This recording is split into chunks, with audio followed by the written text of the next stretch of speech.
Spiel coming to you from Nashville. It's interesting, we were sitting here talking with Ronnie McDowell, and both Julie and I remember seeing him years and years ago. I actually ran into you the first time at a festival in Alabama, Montgomery, Alabama, the Hank Williams Day or Senior Day, right? Yep, Hank Williams. You said about 20 years ago.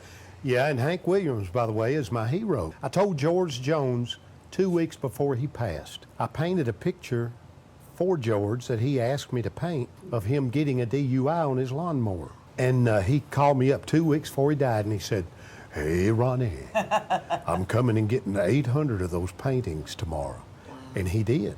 He said, "I'm going on tour," but he didn't get to go on tour. Right. And I told him, I said, "George, there's something I've been wanting to tell you for 40 years and I've never told you." And he said, "What's that, son?" I said, "Well, there's 4 singers in my book. And then there's everybody else." He said, "Who's that?" I said, "Hank Williams, George Jones, Elvis, and Conway. Then there's everybody else." He said, "Well, that's good company you got me in." He said, "You know who my hero is, don't you?" And I said, "Of course, I know everything about you. Hank Williams." Oh, Wow. So Hank is mine, too. Yeah. See, I didn't know that about George Jones or you. The one title that everybody holds on to is the older women make beautiful lovers. Yeah, we've got to know more about that. Well, a friend of mine, Jamie O'Hara, who used to be one half of the O'Kanes, if you remember them, Jamie had written Wandering Eyes for me. That was first thing I recorded for him, which was a #2 record. So he came up to me, I was going to do a session, and he said, "Ronnie, you got to do this song. I'm telling you, older women." I said, "Jamie, I just don't think women want to be known as older women. I think it's detrimental to their egos." So then you put the word beautiful in there to maybe soften the blow. Well, no, he already had that. Okay. But he said, "Listen to me." He said, "My girlfriend is 38 and I'm 30 and I know what I'm talking about." Right. I have been to Cesar more than twice, believe it or not. Yes. And I always enjoy that because it's outside and everybody's just in the best mood. And the last 2 times that I played it, the weather was beautiful and just people just come out of the woodwork They do. there. And it's so funny there. They put their lawn chairs out, their lawn chairs in front of the Right. stage a week before. Right. A week before. funny. Also, too, Southern Illinois has an incredible a cappella group called Blend. And I think you're working with the fellas a little bit. I am. Blend is on my new album, I'm Going to Dance with the Ones That Brought Me. As a matter of fact, they did all the backgrounds for the album. Yeah. Wow. Talk about your other talent. Talk about the art, and I hear the relationship with Disney. Talk more about that as well. Well, me and my youngest son, Tyler, and one of my daughters, Athena, she asked me to do a painting for Disney, and I told her, I said, "They have the best artist in the world. Why would they want me?" And she said, "Daddy, just do one." So me and Tyler, my youngest son, we were just kind of hashing it out, I think at Chili's or something like that. And he said, "Well, I got an idea." He said, "How about Walt getting on a train to go to California to become what he was?" So we painted that. And my daughter sent it to California, and they gave me a 5-year contract in 2 weeks. Stop. Wow. Yeah. See, when I do these paintings, I never know the journey they're going to take. Yeah. I painted Elvis at 10 years old, looking in the mirror in the little house he was born in, seeing his 1956 coolest dude on the planet, looking back at his 10-year-old self like, "You really sure we want to get into this?" Oh. And so anyway, that painting now hangs there where he was born.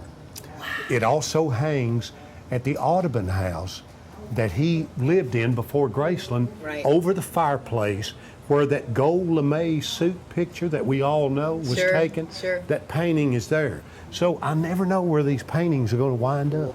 A look at your career now, what would you say looking back, not necessarily focusing on the future right now, but looking back, the high point, the most successful time for you? I think a lot pretty much every day about being on the road with Conway for 7 years.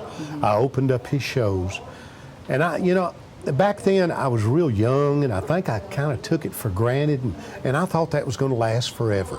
I thought me and Conway would be out there when we was 80 doing that, Of course, he died at 59, and I thought he was old when he died. young. He was really young. Yeah. Conway Twitty in 1979 was like the biggest thing in the Sure. world. Yeah. He was huge. He would sell out the Omni in Atlanta, Rupp Arena. I mean, Conway was Garth Brooks back then. Yes, Yeah, he exactly. was. He was huge. So for me to be with him in front of 20,000 people, it was just unbelievable. Was it with just him, or did you ever do a Loretta Conway show? No, we did all of that. George Strait, whoever had a hit record, Conway would put them on the show with us. George Strait, Randy Travis, John Conley, all the up and coming people. Conway knew what he was doing, you know, but he always kept me with him, and he was like my dad. I mean, he would jump my butt. I mean, if he felt like I was not doing what I was supposed, I never will forget, he called me on his bus and he said, "You are not a comedian. All you got to do is stand there and sing them songs." And I said, "Conway," and I talked to him like I'm talking to y'all. I said, "You've had 40-something #1 records. I've had 2. I got to dazzle them somehow." I got to do something. Absolutely. You know, what is it that you want, just this is a platform for you to speak directly to the fans. What is it that you would want them to know about you that maybe they don't?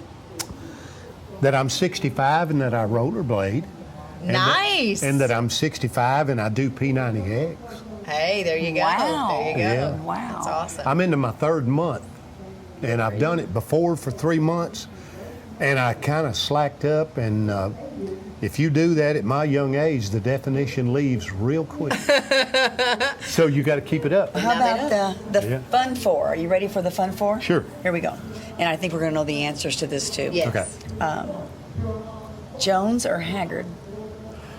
But I mean, that's simple. Jones, Chinese or Mexican? Mexican. Okay. How about boxers or briefs? I hate boxers. Okay. Okay. All right. They're just too airy, aren't they? Yeah, I mean, I like something that, well, I'm not, Yeah. something that Yeah. kind of lifts you up. Hold you there. Okay. We talked about gravity, the effects of that. That's right. That's right. Okay. And we'd like to end with redheads or blondes.